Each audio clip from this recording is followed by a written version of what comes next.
American company, talks held between the Prime Minister and constituent parties of the government. Reduction in the hospital admission of children suffering from COVID-19. Elephants lay waste to paddy harvests in Minipay.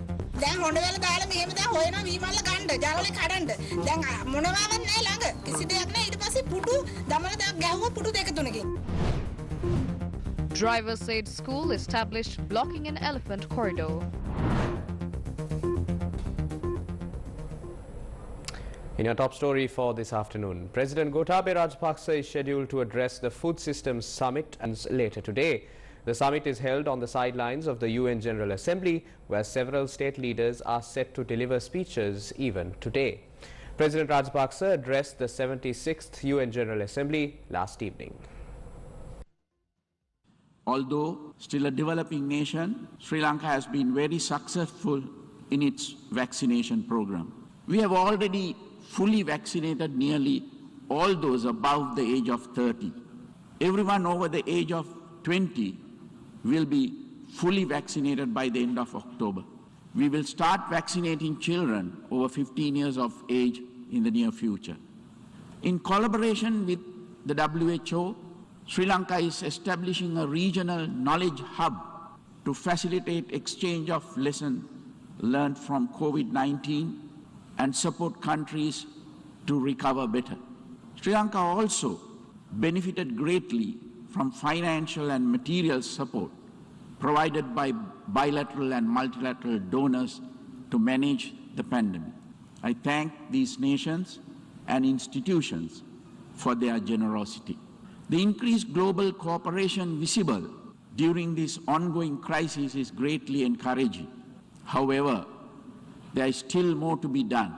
It is vital that more initiatives, including development financing and debt relief, be adopted through international mechanisms to support developing nations and help them emerge from this uncertain situation. The conservation of our environment is one of our key national priorities. We aim to increase forests in the coming decades. We are also working to clean and restore over 100 rivers countrywide and to combat river and maritime pollution.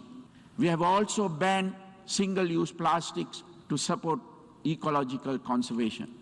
In 2019, Sri Lanka experienced the devastation wrought by extremist religious terrorists in the Easter Sunday attacks. Before that, until 2009, it had suffered from a separatist terrorist war for 30 years. Terrorism is a global challenge that requires international cooperation, especially on matters such as intelligence sharing, if it is to be overcome. My government is committed to ensuring that such violence never takes place in Sri Lanka again.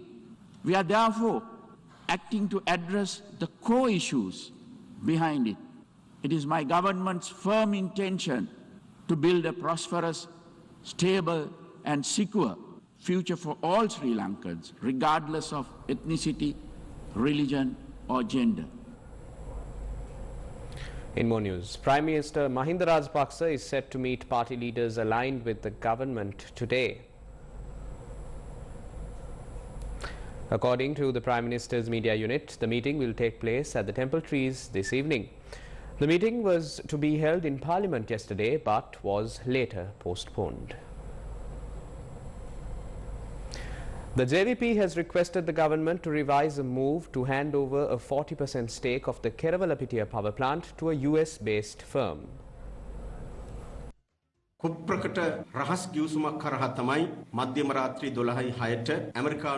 have given away this at 12:06 a.m. through a secret agreement.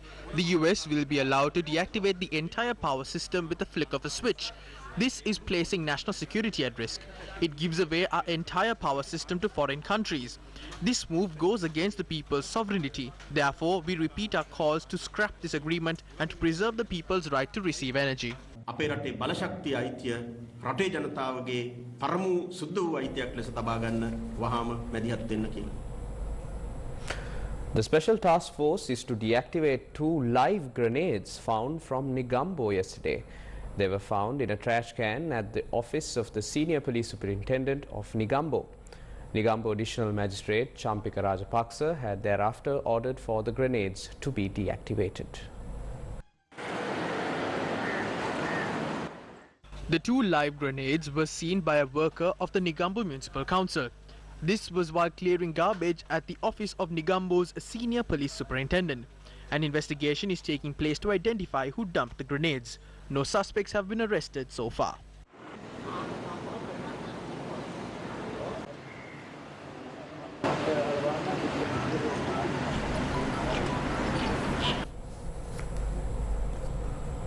In more local news, a tree has fallen onto a corridor at the Trincomalee Hospital following inclement weather. A neem tree had fallen onto a corridor of the Trincomalee Hospital. The corridor is between a ward and the outpatient unit.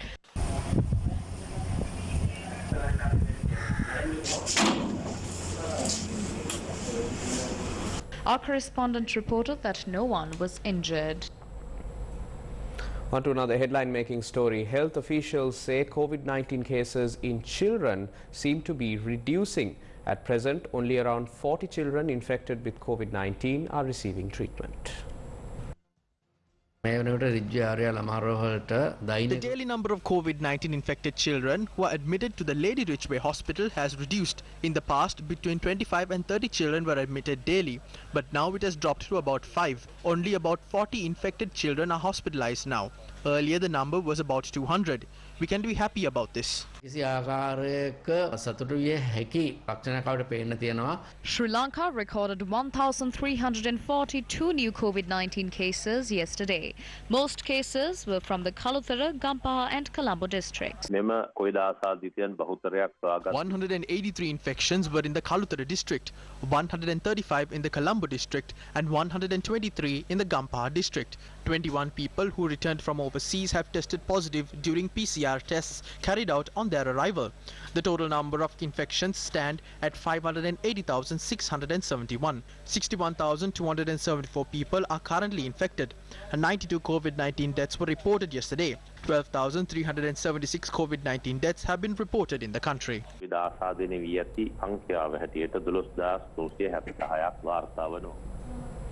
As you know, Sri Lanka is currently under quarantine curfew with a possible date of reopening the country set for early October.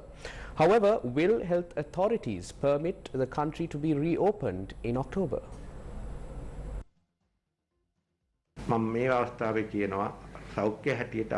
As health officials, we advise that the country should be opened in stages. We can then address the issues that arise by using a step-by-step approach before moving to the next stage. If we reopen the country completely, the country may return to a very bad position.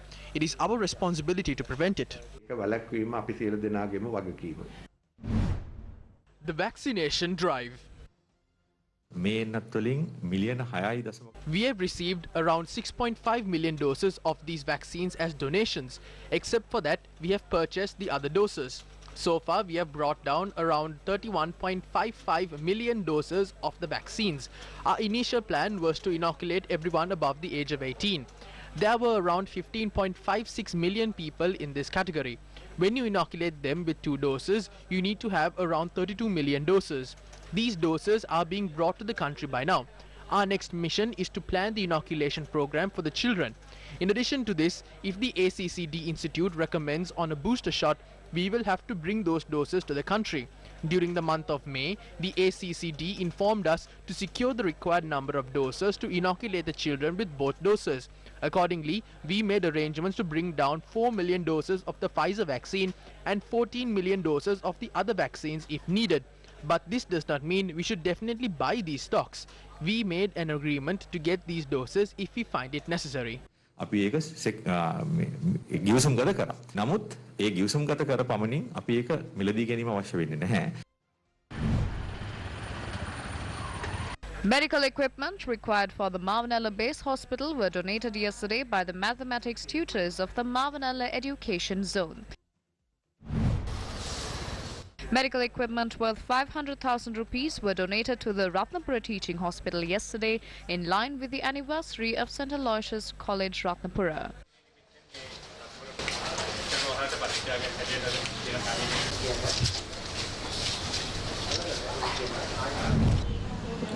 Face masks and other equipment worth 400,000 rupees were donated yesterday as another phase of an island-wide donation program conducted by a group of social media activists.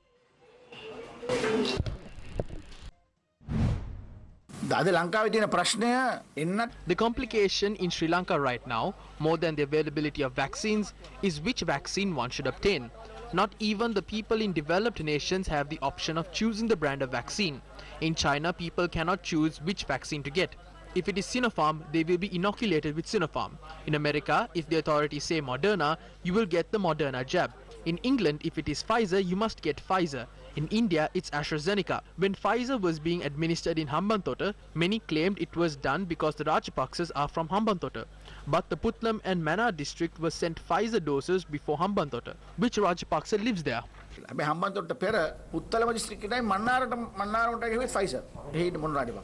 Dr. Eliantha White, who was known to be Prime Minister Mahinda Rajapaksa's personal doctor, has passed away due to COVID-19.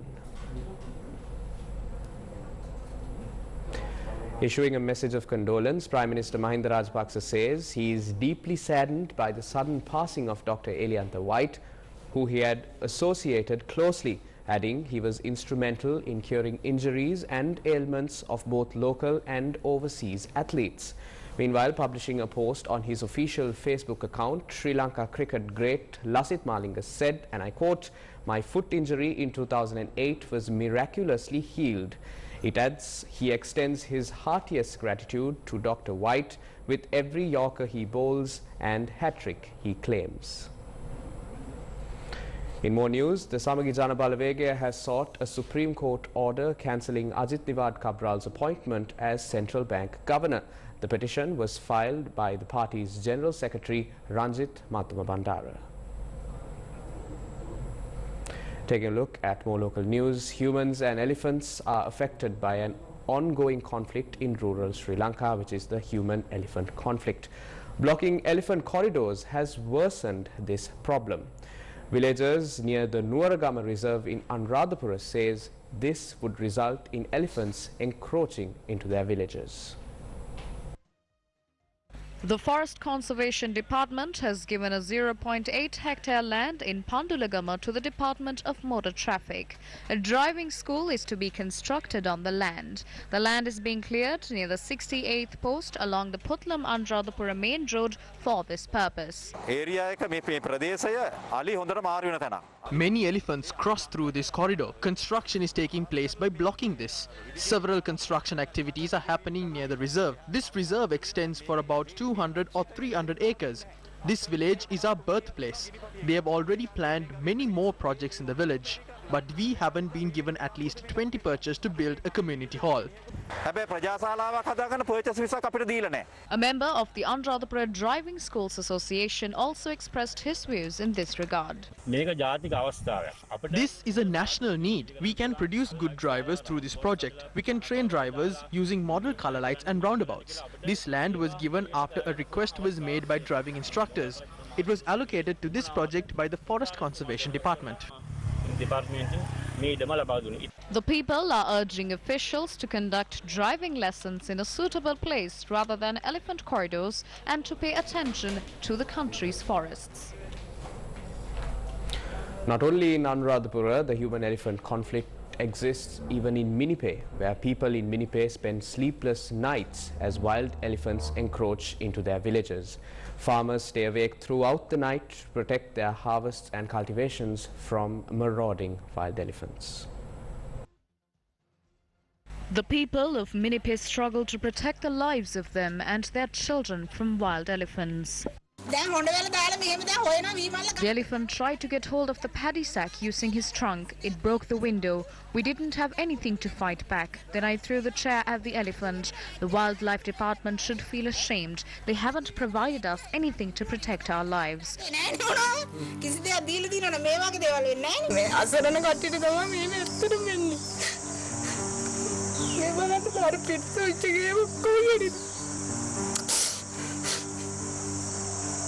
Elephants who encroach into this village at night can be seen near the Mahaveli River during the day. They encroach into the village from the Randanigala Reserve.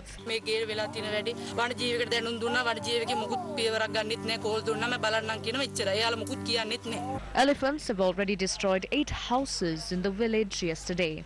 These elephants have eaten the hard-earned harvests of these innocent farmers. The villagers are not angry with the wild elephants. They are frustrated over the negligence of officials.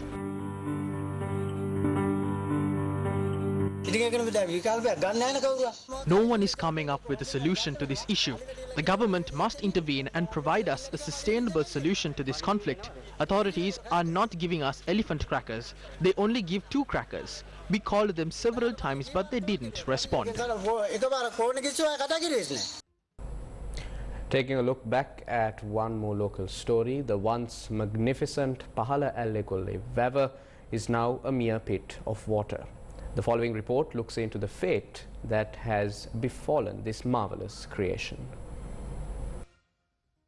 This body of water is what villagers call as the Pahala-Allegolle River. It supplies water to cultivation fields in the area.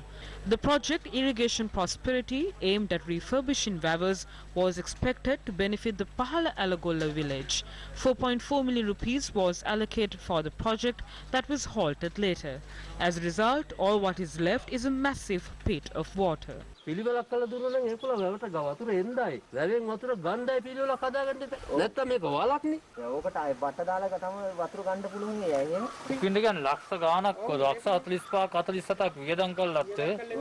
අන්තිමේට වතුර ගන්න විදියක් නැත්තම් වැඩක් නැහැ නේ වෙයි. තොරවුවක් නැහැ නේ. තොර වැවට වතුර එන්නත් නැහැ. වයන් වතුර යන්නත් නැහැ. දැන් මේකෙන් වැඩ කරනවා අක්කර 80ක් විතර. ගොවි පවුල් 100ක් 150ක් විතර ජීවත් වෙනවා. ඒගොල්ලන්ට ජීවත් වෙන්න දැන් මේ වැහි කාලේනේ. වැහි කාලේට වතුර පුරව ගන්නේ කොහොමද? මේක දැන් මේ විදිහට තිබිලා වතුර එන්න තැනක් නැහැ. ඒකට වතුර පුරව ගන්නේ කොහොමද? Villagers said that the bund of the river has broken down to remove a machine that was stuck during the project. කොහොම හැදුවත් වැඩක් නැහැ. ඔව්. අතනේ වැව කැපුවානේ. වැව බන්තේ කැපුවා මෙන්න මෙතන මහත්තයා එරුණා. මේ හරි එරුණා මේ මැෂින් එක. එරුණාන් පස්සේ වැවේ වතුර ටිකක් තිබ්බෝ ඊට වඩා. ඒ මැෂින් එක ගන්න. වෙන මැෂින් එක කරුණා අර මේ පිටමාන තියෙන්නේ කහ පාට අර කොළ පාට ඉත්තේ දලකින් පල්ලයට කෙලින්ම කපලා වැවේ වතුර බැස්සුවා. ඔව් බැම්ම කපලා තමයි වතුර බැස්සේ. බැම්ම කපලා ඉතින් ඒක තද කරේ නෑනේ. නිකන් ප්ලාස්ටික් එකේ දාලා තියෙනවා. නවත් නෑනේ මොනවත් නෑ. කරේ නෑ. ඔන්න තද කරලා තියෙන කාලෙනේ. මේ බලන්න. ඉතින් මේකේ මොනවද කරන්නේ මේ? වැස්සකට වැය වෙලාවට කොහොම හොදගෙන යයිද මේවා? හොදගෙන වැවට. කොහොම ටික වැවට. මේවා තලන්න එපයි තලන්නේ නෑ මොනවත් නෑ නිකම්ම ඒවා වේදම් කරන පල්ලේ සත පාක වෙනවා. වැඩක් නෑ. ඕන්න ඔය තල්ලා තියෙන තාලෙනේ. කකුලෙන් ඔහොම කැටෙනවා නම් මහා වතුර පාරක් ආපුවම කොහොම වෙයිද? අපිට ඕන්න පළල. වැව්බන්ත් එක පළල වෙච්චරයි. වැහි වෙලාවට මහා රැක්වත් මහා වැස්සක් ආවත් එම මේ බලන්න දෙපැත්තෙම වැව් වෙල්ල හොදාගෙන අර පැත්තත් හොදාගෙන මේ පැත්ත හොදාගෙන වතුර ටික මෙතනින් වැවට. මේ දැනටම මේ වැස්ස දවස් 2යි තවම ආවේ. මේ බලන්න හොදාගෙන ගිහිල්ලා මේ වලවල් හැදිලා තියෙන තාලේ බලන්න මේ.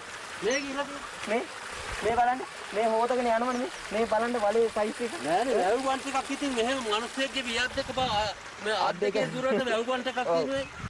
Villagers are calling for a project to restore the river that is now a mere pit with water. Sri Lanka Air Force celebrates 27 years of service today, the number 7 helicopter squadron of the Sri Lanka Air Force rather, and we leave you this afternoon with visuals from celebrations organized in lieu of its anniversary. For the Newsfirst team, I'm Zayama Ratnayaka. A comprehensive bulletin will come your way at 9 tonight on Primetime News on TV1. Take care and stay safe.